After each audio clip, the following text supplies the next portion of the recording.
Hey guys, Aqua Duelist here. For today's video, I want to talk about a card that I honestly feel like is really only good in a standard board control Dinomist deck, and the card is number 27, Dreadnought Dreadnoid.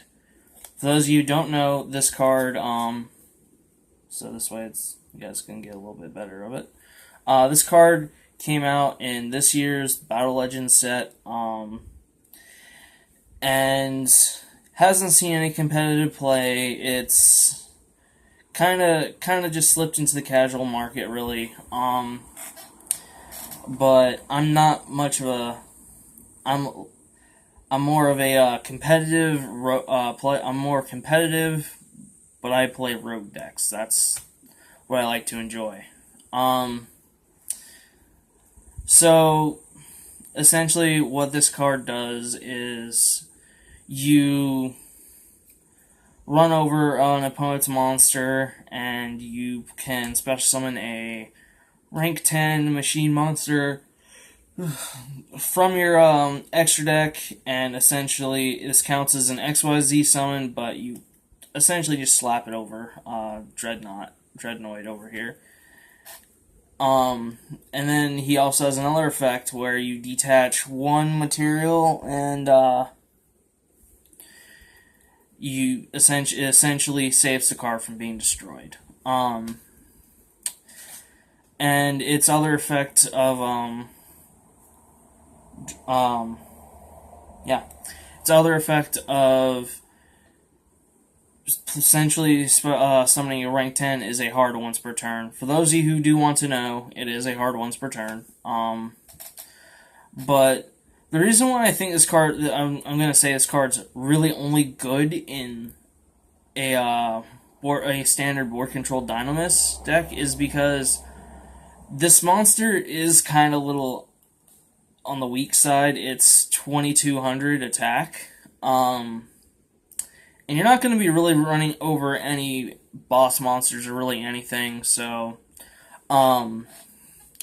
you can you essentially Dinomist Plethos, and you can team it up with Mistar Boy, raise its attack, and lower your opponent's monster's attack.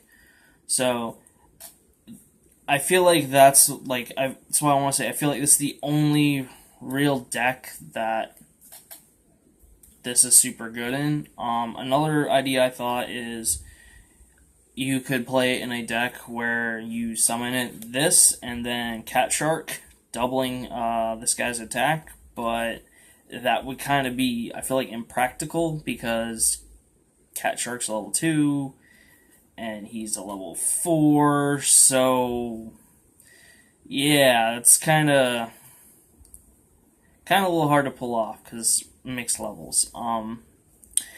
But essentially, as looking at this card now, what are the options essentially you would want to play?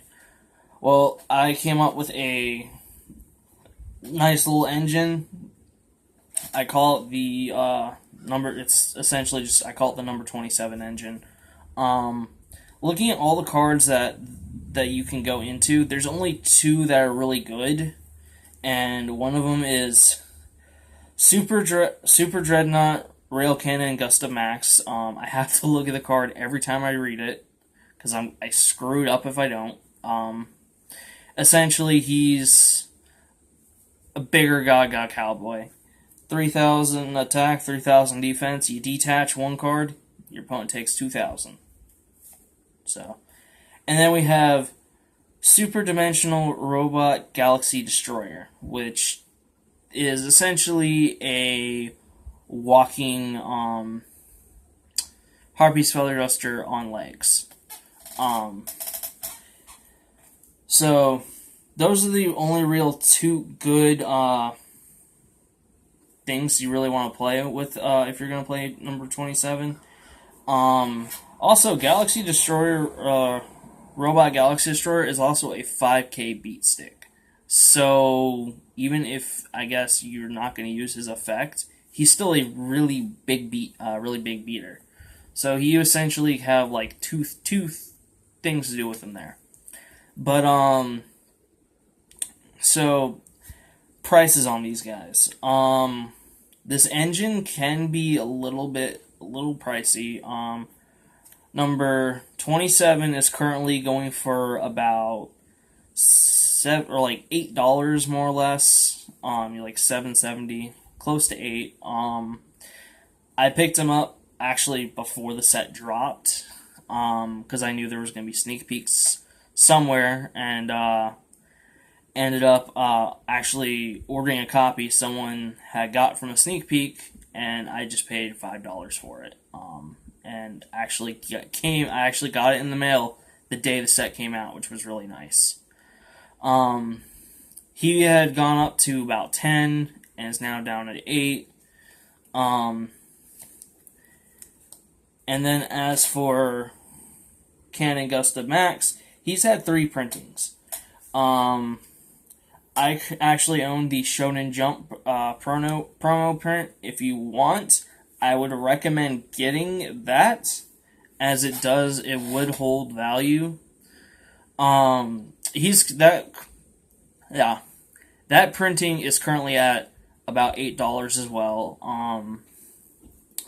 But if you want to go with the Collector's Tin Super Rare, it's about $2. There's also a OTS Common, the same price. I would honestly pick up the Super Rare if you want to go cheap. And then as for our Robot Galaxy Destroyer over here, he's only had 2 printings ever out of one set. And he came out as an Ultra and then an Ultimate Rare. The Ultimate Rares are actually, I think, I just looked at it, they're like $1 more, something like that. $1.50 more, like $8. I would just recommend spending the extra $1.50 and go ahead and get the Ultimate Rare, unless you don't like Ultimate Rares. I know people like that, but his Ultimate Rare is honestly not that bad. It's pretty nice. It's not the best looking one, but it's pretty okay. Honestly, it's because looking at the picture, there's not a lot of detail. He's pretty basic. He feels like a pretty basic, just generic Transformers-like character to me.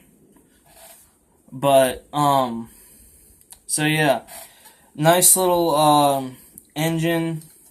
Really, honestly, the only thing I could think of was Dinomist being able to really play this, and I don't even see that. I played around with it for a little bit when I did board control, kinda, and it wasn't too bad. It was, essentially, whenever I was close to game and I couldn't just kill them, I would make this guy burn for game, and then if I just needed a big beat stick and couldn't get Spinos to just slap 5k. But yeah, so nice little engine. What are y'all's thoughts on it? And do you guys think you guys might try to pick up this little engine I came up with? Let me know in the comments what you guys think. We might not get a video tomorrow. That all depends. And then the other thing another announcement I'm going to say is I recently just picked up more hours at work. So we're going to have videos on Friday, but they're going to be uploaded later in the day. More around really late afternoon, more towards the evening. So just in case if no video comes out tomorrow, I came out ahead of time and said it. But thank you guys for watching. Go ahead, hit that like button if you like it. Subscribe if you want to see more content. And if you do, make sure to hit that notification button so you guys get notified when when new content comes out. Thank you guys for watching.